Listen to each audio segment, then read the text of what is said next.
You're visiting the Mom Next Door and our stories of faith. I'm glad you dropped by for a visit. Please stay a while and hear what the Lord has done in the lives of moms just like you and me.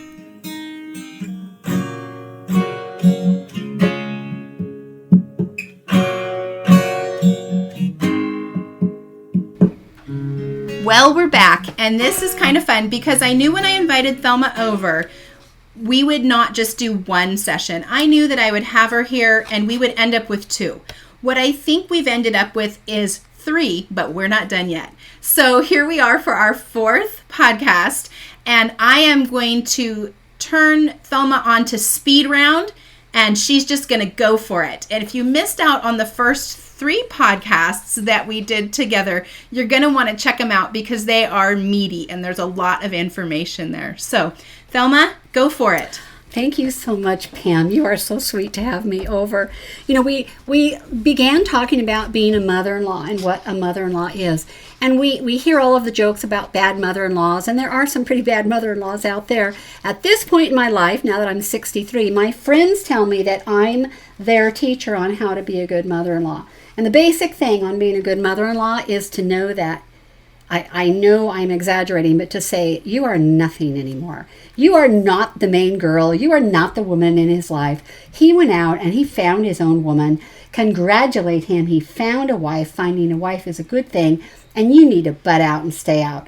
You may not see them after they get married. You may not see them for a year unless they need you. And you think, oh my goodness, where are they gone? They've forgotten me. They don't need you. For that first year, they just want to be at home and be alone, and they want to be together, and they want to do things together, and they don't need you. Once they have children or somebody gets sick, then they're going to really be able to need you, and that's when you get to step in and do all of your awesome, wonderful things. When Bill started dating Krista, I started dating Krista. My first thought was, oh no, don't fall in love while you're in college. Please, please finish college, Bill. And then when we met Krista, we thought, oh, it's from God. It's obviously from the Lord. They're meant to be get together. This is it. And so when Bill started dating Krista, I started dating Krista. I took her places. I started buying her gifts. I went to a real jeweler and bought her some gold amethyst earrings when I found out she loved purple and gave her those. I started treating her like the woman she was, the woman that my son was in love with. And I think that was a very good beginning for us because she knew that I was treating her as someone very special. She was not in the way. She was not getting in between Bill and I. She was a very special person. And one of the things that I've told my friends is verbally support your daughter-in-laws. Say things out loud. Say, oh, you are such a good mommy. I tell my second daughter-in-law has a 17-month-old, and I say, you are such a good mommy, Amy. You know her little heart, and you are so good for her. And I say, you be sure and let me know if she can have this, if she can't have that. And I tell the grandchildren, when they get old enough to ask me, Xander would say things to me and say, oh, Grammy, can't I please have some fruit snacks? And I would say, Xander, we must always obey our mommy. Very gravely, just like that. And he gets quiet. I say, we must always obey mommy. And I tell him, your mommy, she's like God to me. What your mom says, that's what we do. You don't want me to get in trouble with your mommy, do you? I say it like that because my daughter-in-law, this is her family. She's the one in charge. She tells me whether they can have snacks. She tells me what kind of snacks they can have. I would never put anything in one of their mouths without asking the mother first. You always have to ask, is this okay? Is that okay? Is this the way you do it? Or how do you do it? Let them be, they want to be in charge of their own home. They want to be in control of their own children. They have their own ideas about what is the best for eating and feeding and whether snacks are okay or just meals, and about nursing and bottles and diapers.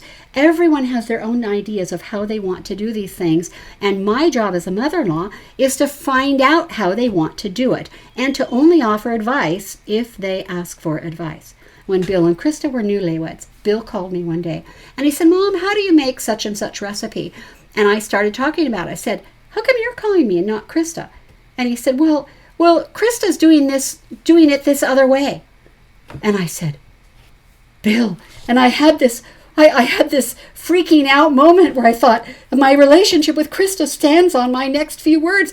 I said, Bill, if Krista wants my advice on a recipe, she can call me herself. Don't you ever call me again. And I hung up on him. And I wasn't going to be that. I had no idea.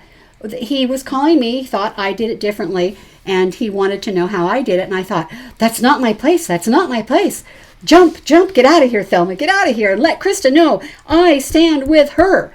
Because in his mind, the way my mother's always done it is the right way to do it. Right. And so you were like ushering in that, there's lots of right ways to do this. Yes. And you need to honor the way your wife is going to do it. Yes. Oh, and not be the one who stands in between. That's right. We are girls. We stand together. I stand with her. He may make the big decisions, but she is the queen of her house. And she gets to decide the cooking, the meal planning, the clothing, the children, the furniture. She gets to decide. Those are all things in her purview. That is all for her to decide. Now, you didn't just say, okay, you're married now, you're going to do your own thing, and I don't have to deal with you, or I'm not part of your life anymore. You were very available. Like anytime Yes. Krista wanted to call and say, hey, I'm really struggling with something, or hey, I've never heard of this before, can you tell me?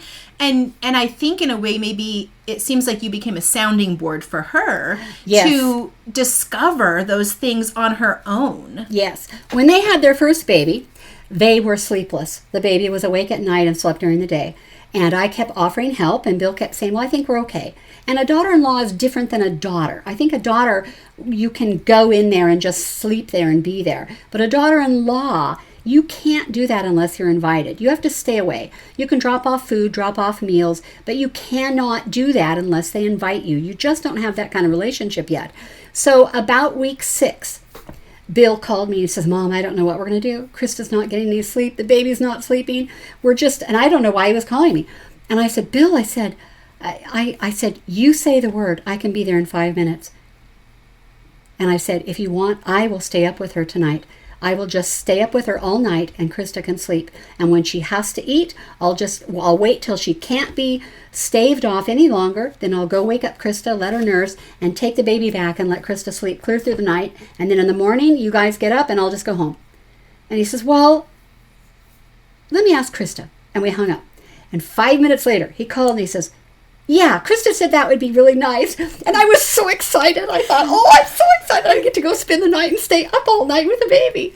And I did. I walked her around the apartment the whole night. And when she got hungry, I held her off as long as possible so I knew she wouldn't just fall asleep. And then she got nursed. And then I took her, and Krista had her first good night's sleep. And I got to do that for 5 weeks, 1 night a week for 5 weeks. And I was young enough I could do that, stay up all night. When I had been in seminary, this was a bad habit, but so occasionally I had to go 1 night with only 2 hours sleep because of the studies and the homework and all. But I was young enough it worked. I wouldn't advise that though. And that's when I made up my little Yes, Yes song that I sang to Michaela in the middle of the night for hours and hours. And do we get to hear it? It's my little song. All the grandchildren get it. And it's yes, yes, yes, num, num, num. That's what Grandma says to me. Yes, yes, yes, num, num, num. That's what Grandma says. And then I start making things up according to what we've done that day. Come and play at my house, read a book and have some lunch. And then the refrain, yes, yes, yes, num, num, num. That's what Grandma says. And even Karis, who is 17 or 18 months now, will say, yeah, yeah, yeah, num, num, num, and try and sing our little song, because you can make up little verses that are what you did that day. And I made that up, staying up in the night with Michaela almost 18 years ago. And so that was when I think Krista and I really cemented our relationship, because I made sure that I didn't see anything when she was nursing. She's very private. She always went in another room. So I made very sure that I didn't see anything. You know, with your mom, I think it doesn't matter. Your mother-in-law, it's just harder. And the mom-in-law has to really work. You may not get to have her just be your daughter. Now, Krista is very much like a daughter to me now, but we have a 20-year relationship. But then I had to stay back unless I was invited closer. Stay back. And for the most part, that was taking meals.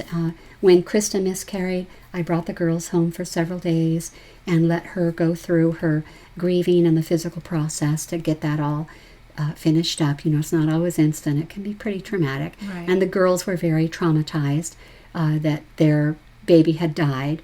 And I was able to minister to my granddaughters then and help them to realize, but you don't get to meet this little brother or sister, but there is a brand new person in heaven today because of that. There's a brand new person in heaven that you will get to meet someday. And they remember that now. So being the mother-in-law, I think mostly it's knowing about your place, no unsolicited advice, and it is encouraging them to trust their instincts. I always tell my daughter-in-laws, they'll say, well, I don't know, he's not eating well, or he eats too much of this or not enough of that. And I will say, you do so well, you could try, and then I'll give a few suggestions, and I'll say, but your mommy instincts seem to really be in tune for this child. You tell me what you think is best, and that's just what we're going to do. And so if they ask for specific advice, I will make a suggestion. You could throw some spinach in a smoothie, and they would probably eat it. Things like that.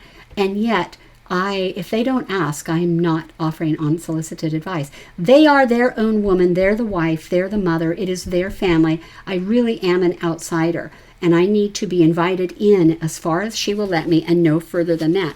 But I do encourage mother-in-laws to invest in our daughter-in-laws. And the best way to invest in them is not all just gifts and food. If you are there and they've just had a baby or they're away on a retreat, go in and clean their bathroom, spotless. Do the dirty things. Clean the bathroom, clean the toilets. I can clean a bathroom, in 5 minutes and do a pretty good job of just doing things like that and surprise them and make them thrilled. I've done things like that. Vacuum their floors.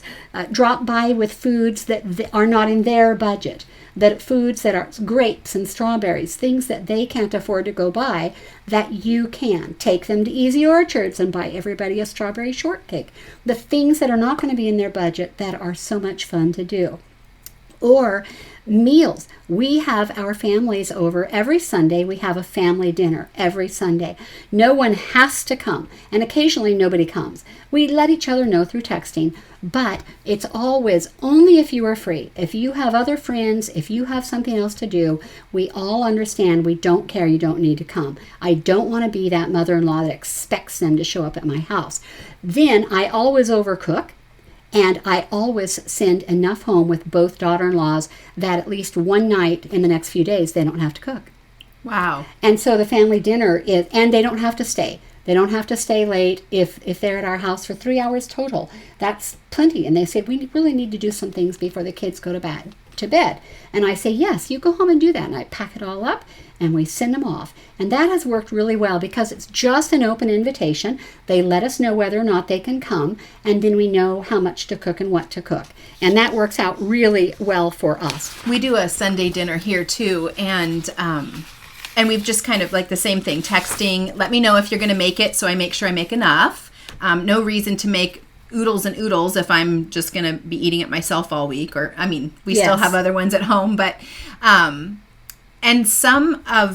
because we have 4 that are grown now, and we have a couple that we've adopted, and they are our extra ones that come over. So sometimes the text is, hey, are you guys coming for lunch tomorrow? And sometimes it is, we're actually going to come to lunch, just eat, and leave because we have things to do. And that's okay, too. Yes. In fact, sometimes that's the way you can bless them the most. There's food, it's prepared, they can just come and eat and run. Yep. And that works really well. Yep. Holidays are going to be difficult because you're combining 2 families.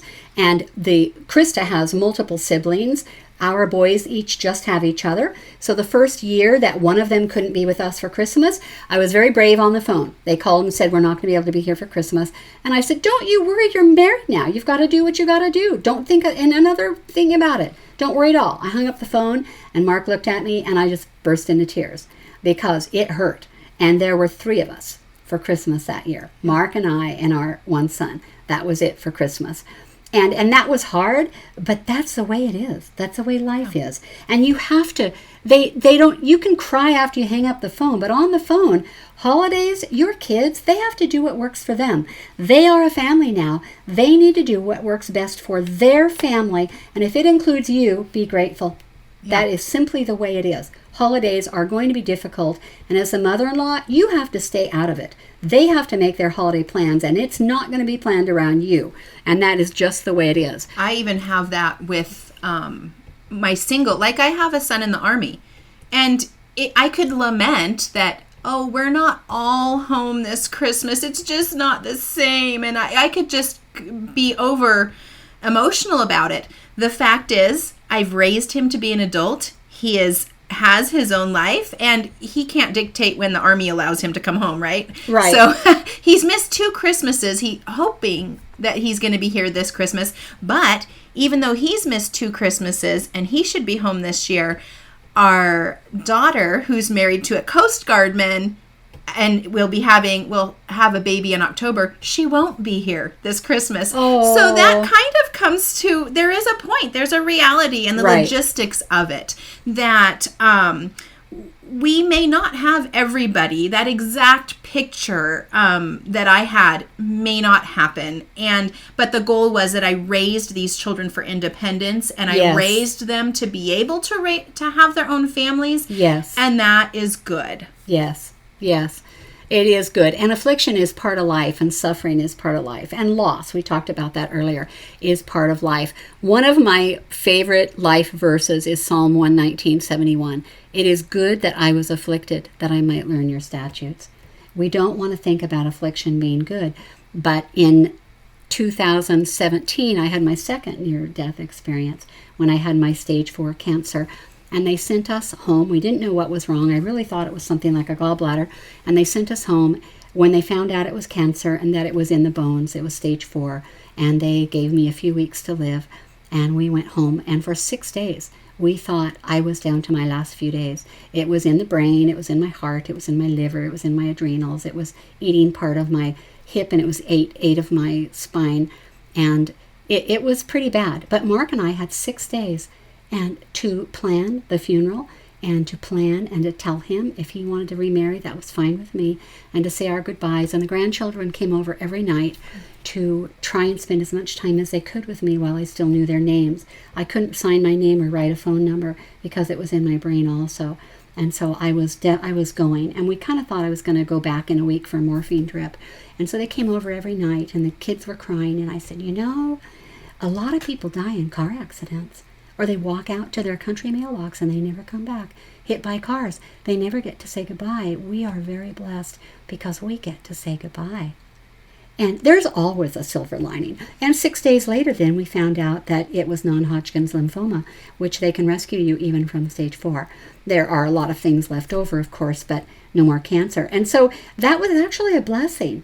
And it was very good for us. And I went through 7 chemo treatments, 7 cycles of chemo, which is pretty harsh. But I am still alive, and I really appreciate life, and I hobble around, but I smile while I hobble. Our relationships change. My youngest daughter-in-law, she still needs help just with the baby. I go over and just play with the baby and take her outside and let her play with water. And that daughter-in-law, Amy, goes in and she's batch cooking and cleaning and doing all types of laundry things she can't do with the baby. And all I have to do is play with the baby. Krista and I, now that we have 20 years together, our relationship is evolving. We're not just mother-in-law, daughter-in-law. We're not just friends. She, because of this cancer thing, and because she was one of my nurses and her daughters were my nurses and she checked in on me, she came and undecorated the whole house and packed up all the Christmas things that year because she thought she didn't want me to come home to die with Christmas decorations. She did all of that with 3 kids in tow. And Krista now, if she sees me try to get up on a stepladder, the first time this happened was a couple of years ago, and she said, "Oh, no, you don't." And she says, "You're not going up there." And I thought, hasn't our relationship changed? And to be honest, Pam, I love it. I love it. She is kind of watching out for me. She still loves for me to help with the kids, but she watches out for me physically. During this whole COVID thing, for the first 3 months, she did all of our grocery shopping, and she would text me and say, "Your groceries are on the porch, goodbye," and wave at me. She wouldn't even let me open the door. And she was just incredible because she's trying to save us and rescue us. And, being a grandma, I think our most important thing about being a grandma is to teach our kids to love the Lord. When I first started homeschooling and thought, I can't do this, I'm too stupid. I'm just too stupid.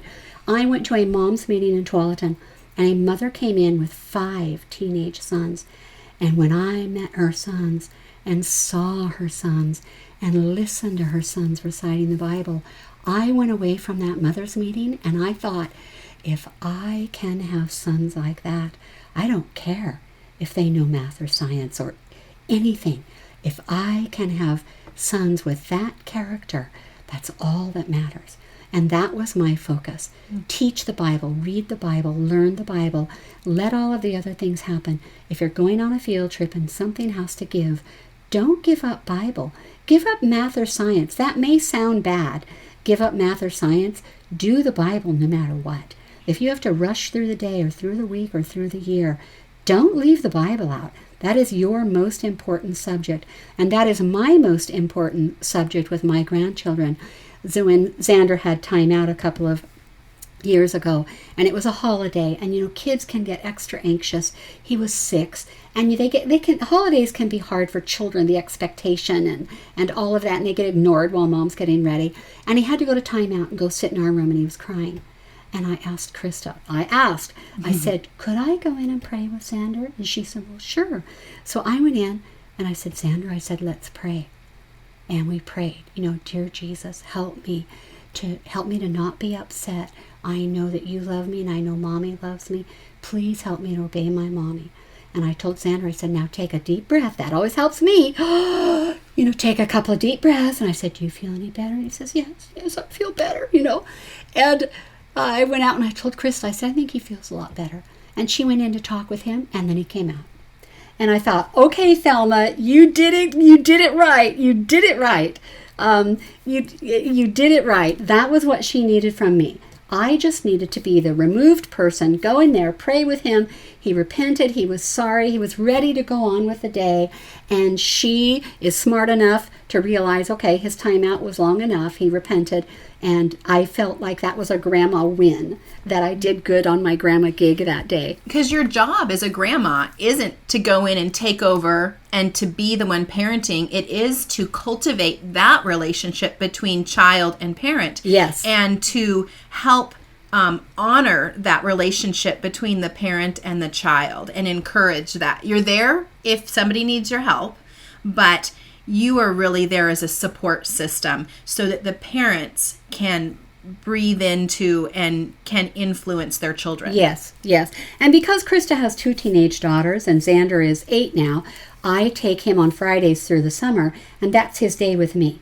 And we go to the park, and we come back. We have breakfast with Papa, and we do all types of things. We play police, and I call in emergencies, and he rescues everybody. It's all make-believe, but he takes his play very seriously, and I'm very good at thinking up new emergencies. I bet. That's my most creative outlet. But we really want to be like, is it Eunice and Timothy's mother and grandmother were Eunice and Lois. I had it somewhere here. Eunice and Lois, his mother and grandmother, their names are in the Bible.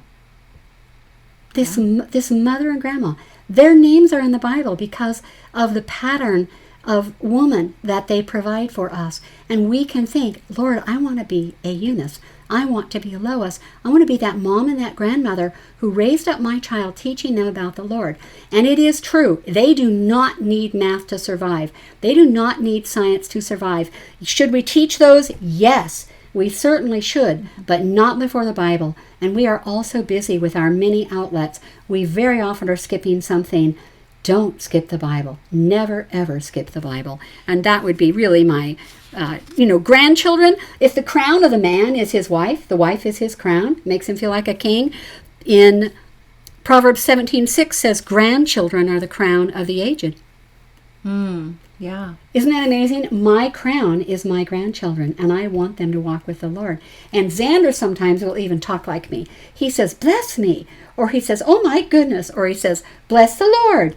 And it's, from spending time with me, Krista will tell me, he says these little quaint things that I say, and I love it. I love it that he is like me. Well, the children will be like their teacher, right? Yes, They I start hope so. to take that on.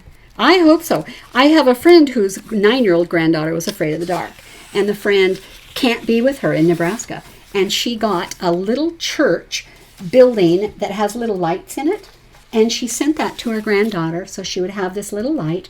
And then she sent a written prayer for her, and then she wrote out verses about not being afraid and sent that to her grandchild. So even if you are distant, you can listen to the needs of that child, whether you're talking on FaceTime or however you're talking with your grandchildren, and still provide for some of their needs. Because even though the parents knew that, it had not occurred to them how consoling perhaps a lit church and some Bible verses to read would be to their child. And the grandma can take time and listen to that.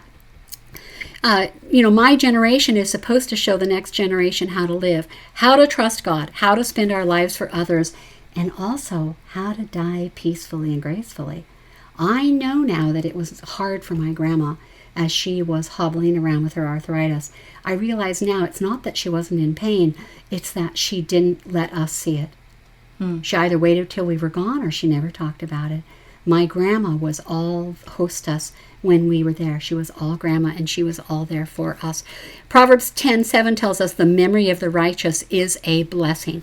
I have 4 women in my life who are righteous women who still bless me after their deaths. One is my mom. My mom was not perfect, but my mom never held anything against anyone. She forgave instantly, and she gave anything away, whether she could afford to or not. She gave away. She was very generous.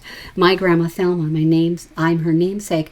Hospitality and graciousness and entertaining, all of those things I learned from my grandma. Edie Iverson, Pastor Dick Iverson's wife from Bible Temple in Portland, back in the 70s. Edie Iverson, and all those lessons on how to not date, how to court, how to develop a relationship with a young man, how to be as a woman, how to never ever say anything once you get married. Never say anything negative about your mother-in-law or to your mother-in-law, no matter what. Never say it, because words live forever and you will have to live it down later. And I learned that from her. And I almost bit through my tongue a few times, but I did it. And that way, when Mark's mom lived with us at the end of her life, I had no regrets of bad words that I had spoken. Nothing to regret. And then my 4th lady is Willa Hayes, and she lived to be 103. And she was the wife of the pastor who married us, and she was the most gracious lady you ever met. When her husband died, we went to this service, and it was back in the old days where they preserved them, and he was propped up on a little couch thing so you could all watch by and look at him. And she wore white to his memorial, and she said, "This is Bob's commemoration day," or no, she had a better word. I've lost the word. "This is Bob's commemoration day." And so she wore white, and she said, "This is his day when he's in the arms of Jesus and he's there." She was incredible, and that's a goal of my life, to wear white at the memorial as a celebration. When she died at 103, she was still having Bible studies in her home. Wow. Yes, which is just amazing. Moses, he wrote Psalm 90, which is a very unusual psalm. And he asked God to teach us to number our days that we may get a heart of wisdom. If we get to be old, may we be wise and not crotchety and cranky. May we please be wise. Because we know, Psalm 103, this one, we know man's days are like grass. He flourishes like a flower, and the wind comes and we're gone. Will anybody still be speaking your name when you're gone? As a grandma and a mother-in-law, will anyone still be saying, "Well, Grandma Thelma said this, Grandma Thelma did that"? These are the women that I quote and emulate. I want to be a combination of those 4 women. That's my goal in life, is to be like that. We want to be the grandma who's dearly missed when she is gone. Not that they're so sad, but that we were good. That they can then, these younger women can look at us as we age and as our bodies break down and things happen, that we can age gracefully, that we can break down gracefully, and that we can die and exit gracefully. And not to be afraid. We know that she who fears the Lord, Psalm 112, it's a masculine there, but I change it to a she. She who fears the Lord will not be afraid of bad news.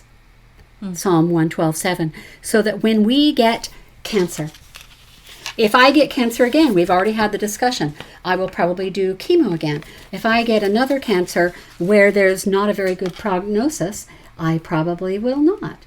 And we'll make our plans, and it will be time. It really depends on the age and the kind of cancer and how bad it is.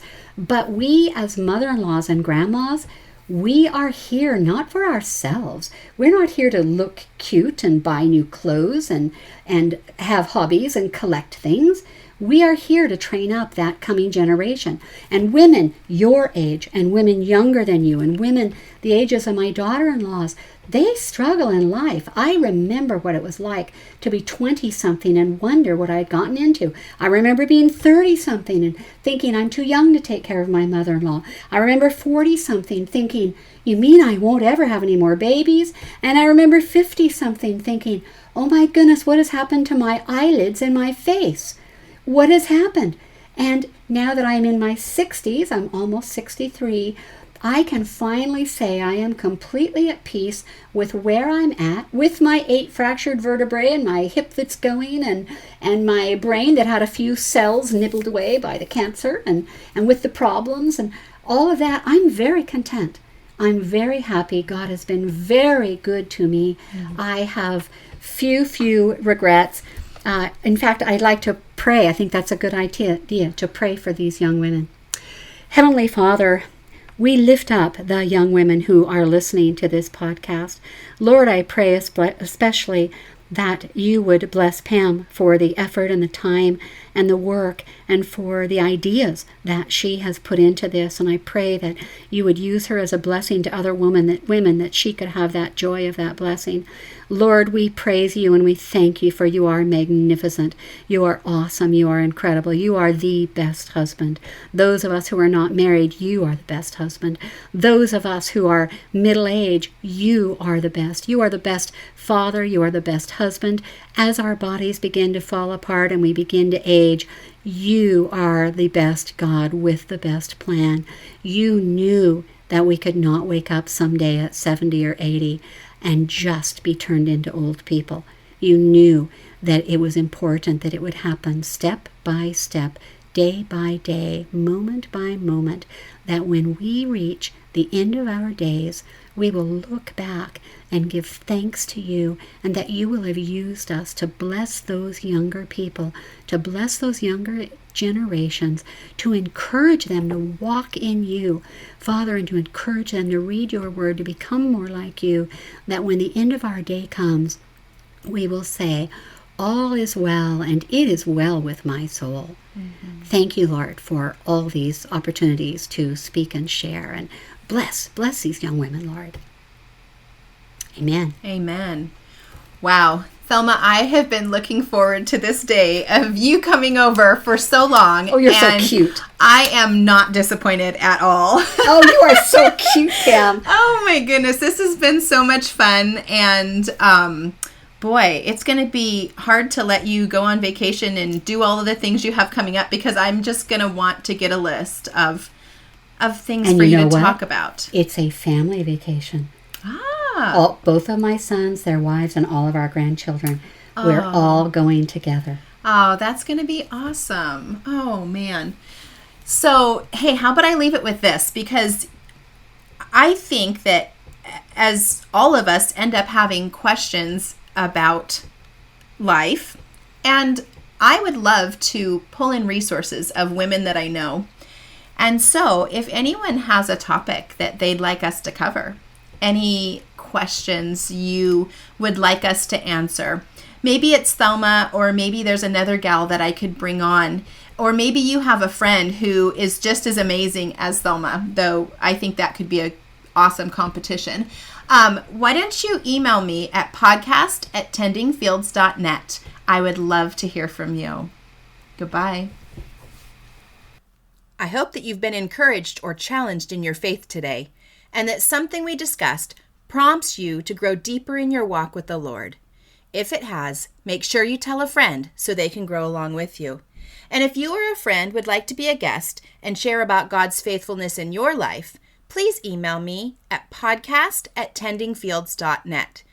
Because when we tell of God's faithfulness, we never run out of stories. Whatever is true.